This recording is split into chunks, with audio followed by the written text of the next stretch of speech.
which still exists today. That old log church built in the French colonial style might well have housed some of the preparatory meetings for the Corps of Discovery's journey. God was certainly with them on their journey to the Pacific and back again. And the Lord is also with each of us on our modern day journeys, whether we stop to think about it or not. Father, who art in heaven, hallowed be thy name. Thy kingdom come, thy will be done, on earth as it is in heaven. Give us this day our daily bread, and forgive us our trespasses, as we forgive those who trespass against us. And lead us not into temptation, but deliver us from evil. Thine is the kingdom, power, and glory forever.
Now this is what they call a long spring trap.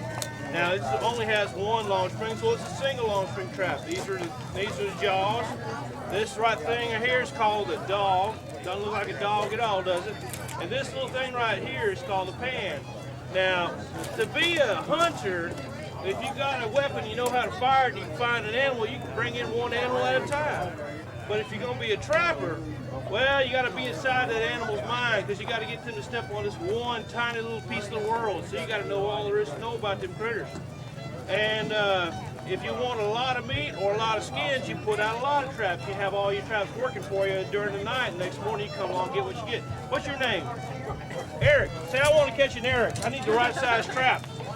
This is a number 4 Eric trap. All right. Well,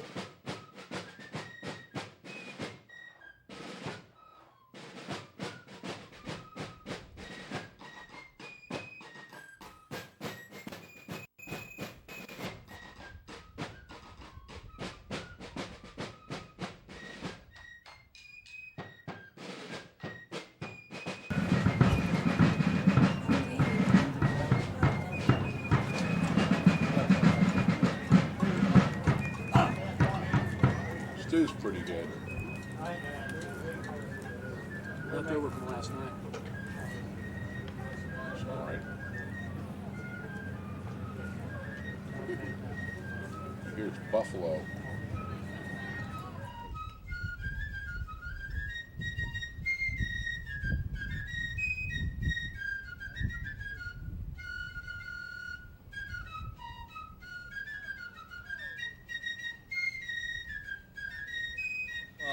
Birch bark, white cedar, and spruce root.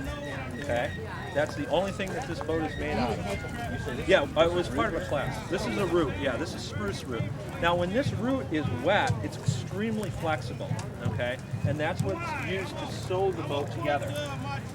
These three items are the materials necessary to build the boat, and this tool, and this tool are really the only 3 tools that are necessary to build this boat. Otters? This is a fisher. This is a coyote. This is the coyote. This is a coyote. This is a wolf. This is a fisher. Okay, fishers we don't have in this area because the type of environment that they need is a pine forest because they eat pine squirrels, red squirrels, and porcupines. Well, if you don't have a pine forest, you won't have those animals around. This is an otter. These are raccoon, red fox.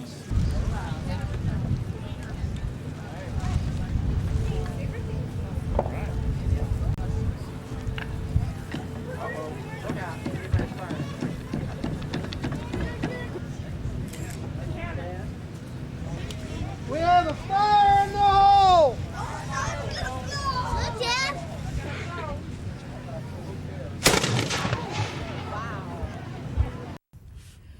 Oh, say, can you see by the dawn's early light what so proudly we hailed at the twilight's last gleaming, whose broad stripes and bright stars through the perilous fight o'er the ramparts we watched were so gallantly streaming, and the rockets' red glee, the bombs bursting in air, gave proof through the night that our flag was still there.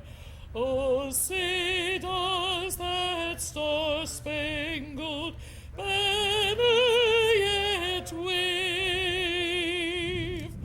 o'er the land of the free and the home of the brave? This first flag is the absentee Shawnee tribe flag, Governor Ken Blanchard and Lieutenant Governor Ken Daugherty.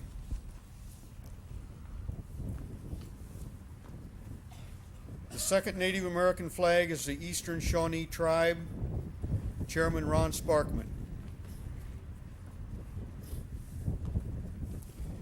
The third Native American flag is the Shawnee tribe, Chief Charles Inyard.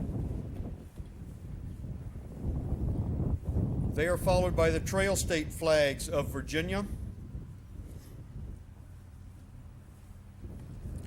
Kentucky, Indiana,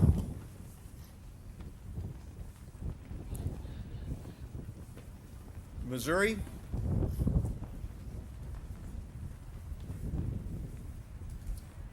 Kansas,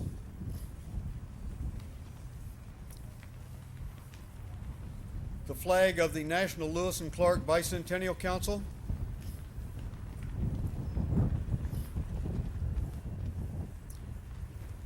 and the emblem of this signature event of the Illinois Lewis and Clark Bicentennial Commission.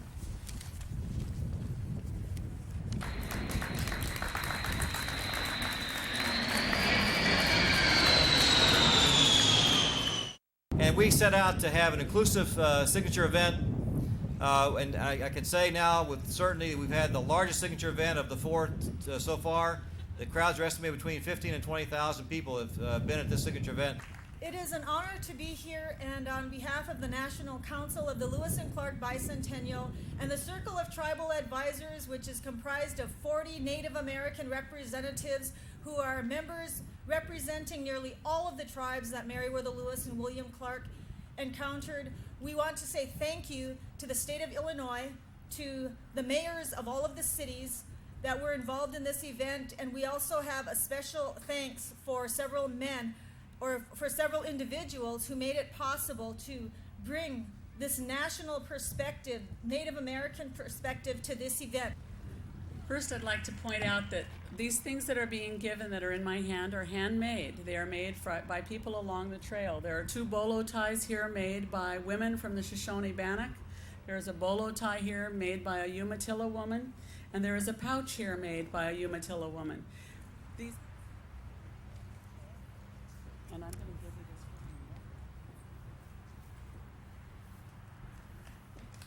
Dr. Chapman is wearing a cayuse blanket.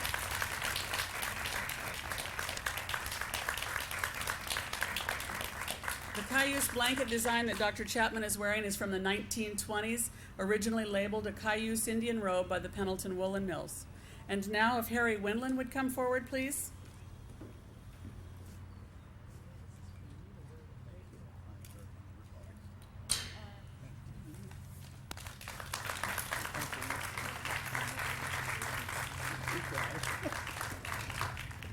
And now Tom Wonderly, who actually is a visitor commuting from the southeastern part of the United States to help make this signature event happen.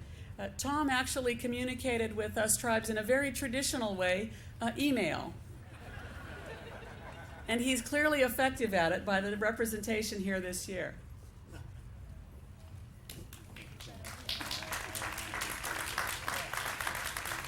You know, the Bible says, train a child in a way they should go, and when they're old, they'll not depart from it. This is a story about undaunted courage, and it's a story that we need to continue to pass on to our children and to our grandchildren, because as this country continues to face great challenges, it's great to know that we have great heroes to look back in our past who answered the call to serve in great times of stress and strain in the country's history. God bless you all, and God bless the United States. Thank you. We are site number 1 on the National Lewis and Clark Heritage Trail, and we are proud to be the launching point for the Bicentennial observance, just as we were the launching point for the original expedition 200 years ago. The diverse group of undisciplined men in the Lewis and Clark expedition were transformed into a dedicated, cohesive unit at this spot 200 years ago. These men from various ethnic, geographic, and social backgrounds were not extraordinary by themselves, but they came together as a group to accomplish one of the most extraordinary feats in the United States history. You are now a part of that history. By taking part in this weekend's bicentennial activities, you have ensured that the memory of our nation's most significant historical events will not be forgotten. Please come back and visit us. Enjoy the exhibits in our visitor center, roam the reconstructed Camp River DuBois, and always remember that this journey of 8,000 miles began here. Of this bicentennial signature event, we have honored the scholars, the politicians, the soldiers, the Native Americans, and the explorers that paved the way for America's future. On this site, 200 years ago, the Corps of Discovery wintered opposite the confluence of the Mississippi and the Missouri rivers, opposite the highway that would take them west. I'd like to add my thanks to those who have gone before me, to the Illinois Lewis and Clark Bicentennial Commission for their vision and their tenacity in producing an event which has enabled us all to reflect on the importance of this region in the overall development of this great nation. At Camp DuBois, time was spent preparing for the journey west. The 5 months of recruitment and training that took place at this first winter encampment transformed these men into a cohesive military unit. In many ways, the Corps of Discovery was the first special forces unit of its time. These were hand-picked individuals, the best the Army could find, all put together for a unique purpose. Over the next 2 years, the Corps of Discovery would travel thousands of miles, experiencing lands, rivers, and peoples that no Americans had ever experienced before. The Lewis and Clark expedition changed the face of our country forever. It opened up the American West for future development, and it increased our knowledge of our natural resources. It helped us gain a better understanding of America's native cultures. And most importantly, the Lewis and Clark expedition will stand forever as a monument to the American spirit, a spirit of optimism, a spirit of courage, and a spirit of persistence in the face of adversity. The Army Corps of Engineers is proud to be part of commemoration of the Lewis and Clark expedition.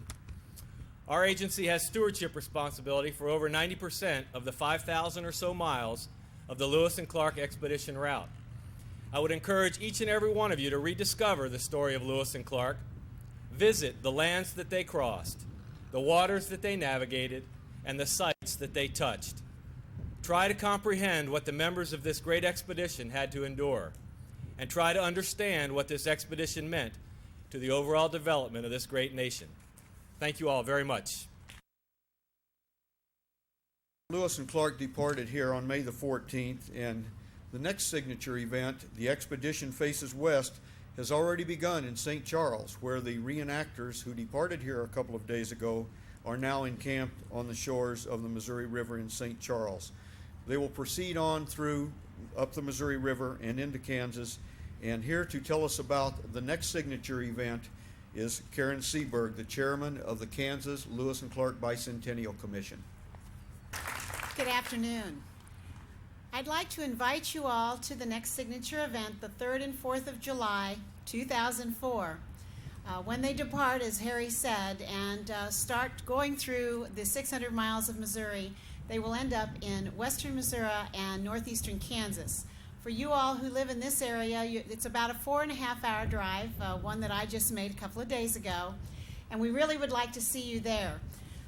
In the lobby of the museum, there are some rack cards. If you're interested, there is a website there where you can go to find out a lot of information. We have 3 cities involved, Kansas City, Missouri, and Kansas, Leavenworth, and Atchison. And we have something for everyone. If you want to see all of the federal exhibits and some of the entertainment, come to Berkeley Park in Kansas City. If you want to celebrate and have a big party for the first city in Kansas, their 150th birthday, combined with the Bicentennial, come to Leavenworth, Kansas. If you want to step back in time and see the Discovery Expedition and Captain Lewis's company and some of the wonderful exhibitors, come then to Atchison. We're going to have something for everyone with fireworks in all 3 cities. The official opening is at Berkeley Park, and the official closing is at Atchison. So please come see us. Thank you so much. In Haskell Park in Alton, there's a white oak tree that dates back to the 1700s. That's very significant for several reasons. Obviously, it was here when Lewis and Clark were here, and the white oak tree is also the state tree of Illinois, and it's the sacred ceremonial wood symbol of the loyal Shawnees of White Oak, Oklahoma.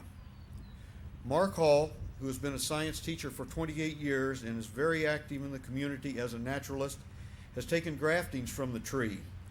They'll become a part of the landscaping of the new Hartford Tower that I mentioned earlier when it's built or when it's finished in a couple of years. Here to make a presentation is Mark Hall. Actually, these trees were grown from acorns. And we knew that this old tree in Haskell dated back to around 1750. So last fall, a group of us went to this old tree and we gathered the acorns and we sprouted and grew them over the summer, or over the winter, pardon me. And we came to the decision that we would make them available for this presentation here today to commemorate the 7 components of the expedition. If you'll allow me, I'll tell you each of these 7. One tree represents the contribution of President Jefferson, another tree for Captain Clark, and another for Captain Lewis, a tree for the other members of the expedition, one for the Native Americans that the Corps of Discovery met along the way, one for York, Clark's black slave, who we feel has been overlooked in history, and finally, one tree to symbolize the land and wildlife of the American West. And here is one of these trees. And I would like to read just a little bit from this certificate and then make the presentation to the Mayor of Hartford. The Lewis and Clark Bicentennial White Oak Tree commemorating the 200th anniversary of the Lewis and Clark expedition. May these trees serve to remind us of our history and our natural heritage, as well as our responsibility to protect and preserve both for future generations. Long may we gaze upon and celebrate the beauty and the strength of these white oaks as a living connection to Lewis and Clark, the expedition, and our nation's past. So, Mayor, I hereby bestow upon the village of Hartford and its citizens the Lewis and Clark Bicentennial Tree on this day, the 14th of May, 2004.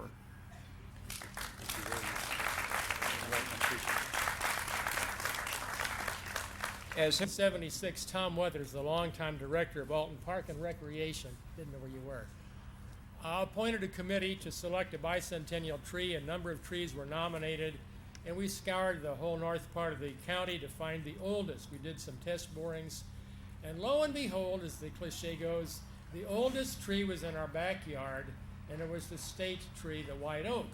So we luckily dubbed that the bicentennial tree.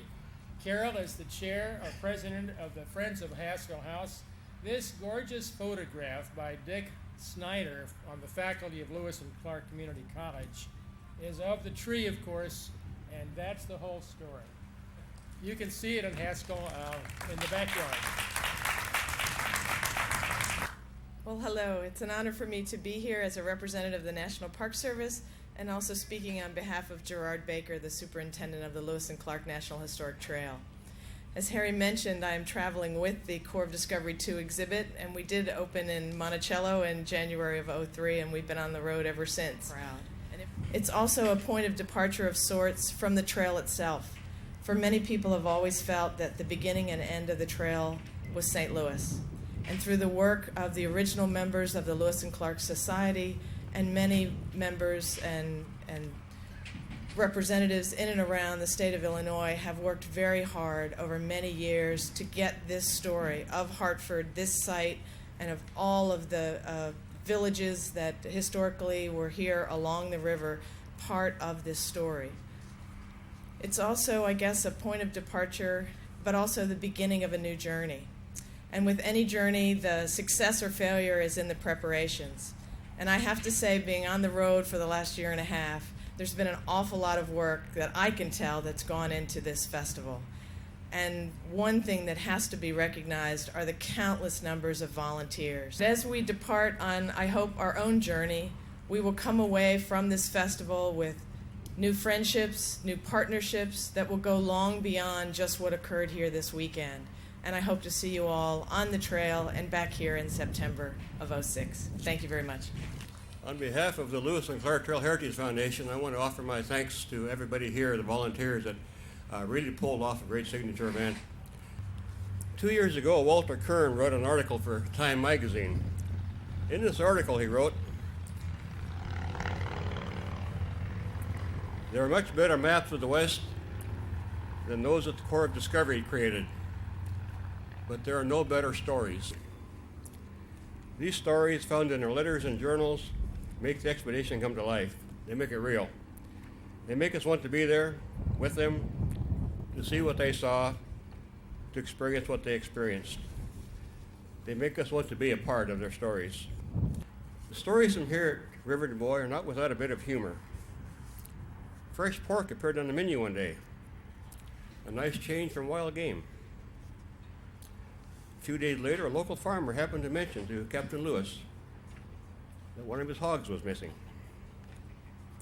Captain Lewis said he would inquire into the matter. Several of the country people in camp shooting with the party all get beat and lose their money. One could almost say that the American folks on the American bottoms helped finance the expedition. The Lewis and Clark Trail Heritage Foundation is already working and planning to ensure that the story will still be alive 100 years from now. Let the story continue. On this bicentennial of the Lewis and Clark's expedition, we focused on many of their achievements, their journey's impact on Native Americans, and the knowledge that was gained by the Corps of Discovery members has influenced our life today. We hope that you take away something with you from this event that will help you remember the impact that they had on our lives, and we hope that you will come back and visit the Lewis and Clark sites throughout the state of Illinois in your future travels. Thank you very much for attending. Please have a safe journey home.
Our agency traces our roots back to the old Coast Survey, which was established by Thomas Jefferson in 1807. And so continuing the theme of exploring and mapping America. This particular mark was a combined effort, and our local partners in this are the Illinois Professional Land Surveyors Association. Now, I think it's really appropriate that the land surveyors are our partners in this because, you know, land surveyors are the profession that has really carried on Lewis and Clark's work in exploring and mapping America, and also, you know, in Jefferson's vision of developing and ultimately conserving parts of the West. And we're here to, at this 50 minutes, to unveil the Lewis and Clark mark.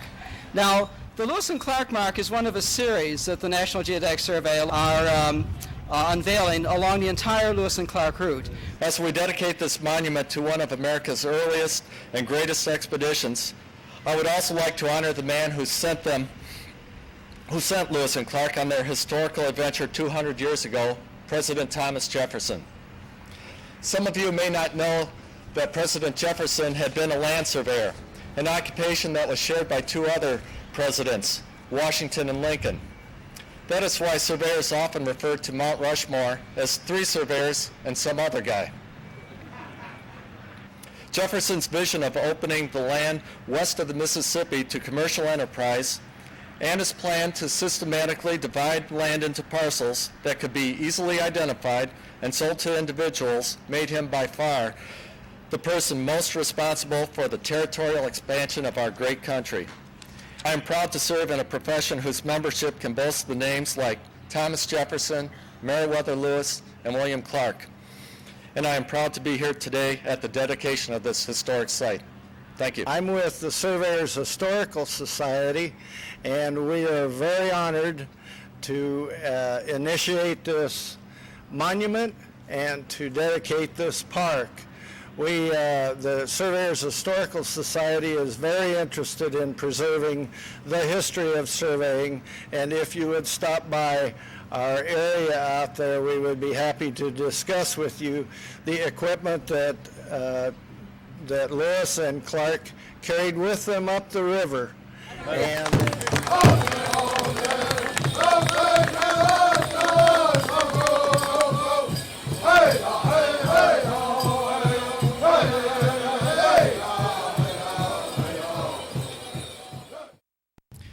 The significance of this event is that it is a legacy event. Everything else that's gone on this site for the past several days will disappear tomorrow. But what we're about to do today will last for a long, long time.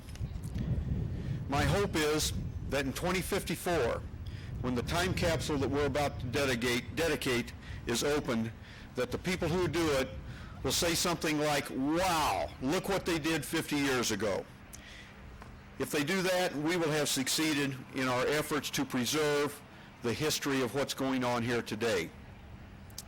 The idea for this time capsule came from when my wife Carol and I attended the first signature event in January of 2003 at Monticello. On the way back to the airport at Roanoke, at Richmond, we had an extra hour or so, and we stopped at an aeronautics museum. And as we were departing, Carol saw a time capsule in this museum, and so as we were discussing it on the airplane, we concluded that it would be a great idea to have one at our Lewis and Clark Museum here in Hartford. So we proposed to the Board of Directors of the Lewis and Clark Society of America that they cooperate with us, and we formed a committee, and there were 7 or 8 people on that committee, and it resulted in the purchase of a time capsule. It's about a foot square, 2.5 feet high, and mounted on a 400-pound piece of Missouri red granite. It won't be buried, so we ought not to have trouble finding it 50 years from now. It's been really interesting seeing the kinds of things that were submitted for this time capsule.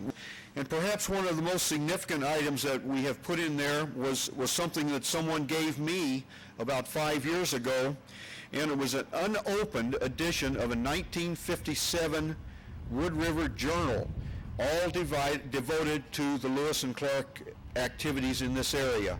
So that object will be almost 100 years old when it's eventually open. The graphic artist who lives in Lincoln, Illinois, his name is Ken Holder.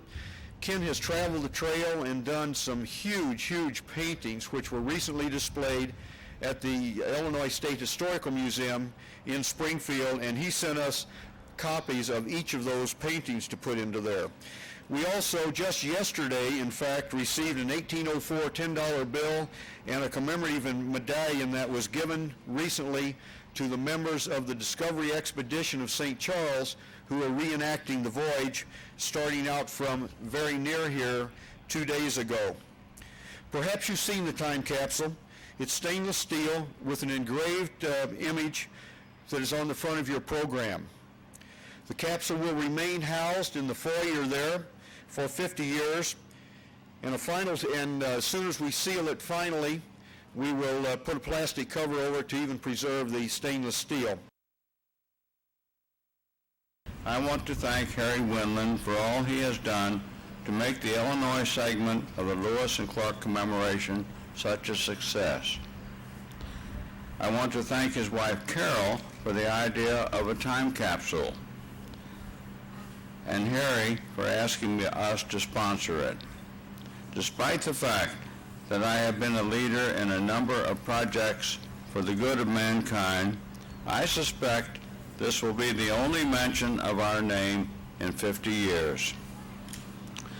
The plan is that I will talk about what I consider the 3 greatest accomplishments in the last 50 years, and our youngest grandson, 21-year-old John Falk Schweizer, will talk about what he considers will be the greatest accomplishments in the next 50 years. So, what were the 3 greatest accomplishments in the last 50 years? I think we will agree that the invention of the computer chip and the personal computer has brought about the most significant change in our lives. The second greatest accomplishment, I think, is that of medical science. The third greatest accomplishment has been the exploration of space. One morning in 1957, I got up at 4 in the morning to watch the Russian Sputnik pass over our area. Landing man on the moon and returning to Earth was unthinkable. And now there are 2 rovers investigating the landscape of Mars. My task is to predict the 3 most important changes that will affect us during the next 50 years. I approach this task with a certain amount of trepidation, since it's likely someone will have the chance to comment on my predictions in 50 years. I was first struck by the potential impact of the increasingly acclaimed research of the Human Genome Project. My grandfather mentioned advances in medicine, and I believe that understanding the DNA chain will add greatly to our understanding of how our human bodies work. My second prediction concerns our use of energy. In the last 2 weeks, we have seen record increases in gasoline prices, and we are still not into the summer driving season. On the 1st of May, gasoline prices were 33 cents higher than they were at the same time last year. It is no secret that we are rapidly running through our oil and gas energy resources, and there is a significant amount of research being conducted to come up with a process to create cheap, renewable energy sources. I predict that these efforts will be successful. I predict during the next 50 years, we will move to open up space like Lewis and Clark opened up the West, going forth and settling another planet, harnessing its resources, and making it cost-effective will open up new opportunities and new possibilities for human beings. Perhaps 200 years after that, people will be celebrating such an event in a manner similar to our celebrating the exploration of the West today. I look forward to returning here in 50 years to open the time capsule, celebrate the 250th anniversary of the Lewis and Clark expedition, and see what the 3 most important events of the next 50 years actually were. Thank you. Today is the future that our ancestors could never have imagined. But thankfully, they have left markers that fill in the blanks for us and help us to know who we are and from whom and what we have come. In this way, history becomes a gift, a priceless gift, and that is what is given today in the time capsule that Eleanor and Charles Weiser have provided for, a gift for those to come. Our history, our heritage should be saved, passed on, and remembered. It is important. Just as those in the past left us a record, we too are leaving records for future generations. Lewis and Clark left us a rich treasure trove of written information, journals, letters, maps, field notes, and stories. They named rivers and mountains for us. They named animals, birds, fish, and plants that were new to them. What they left for us has become part of our history, our heritage, part of America's heritage. Today we're seeing a time capsule. In 50 years, this time capsule will be opened. The items we put in today will be tomorrow's artifacts. The contents of the time capsule will become a part of the ongoing history of Lewis and Clark. People 50 years from now might be amused by some of the things they see in the time capsule. Have you ever looked at a 1950s Look or Life magazine? You've chuckled at the clothing and hairstyles of people, the cars that they advertised. Why, some even had air conditioning, automatic transmission, something else to go wrong. The same is going to be true in 50 years. Can you imagine our grandkids saying, Mom, what was a DVD? Grandpa, how did cell phones work? Did all American cars really burn gasoline? We really don't know what life will be like in 50 years. It's too far into the future. What we're doing here today with our time capsule is leaving a record, a snapshot, if you will, of life in 2004. What we leave here today in this time capsule will become part of the history of Lewis and Clark. This event today will become a part of history, part of America's past. Those of us that are members of the Lewis and Clark Trail Heritage Foundation are already looking forward to the next 100 years of Lewis and Clark. The story must live on. Events such as this time capsule will ensure that it does. Today we are creating another chapter in the timeless story of Lewis and Clark.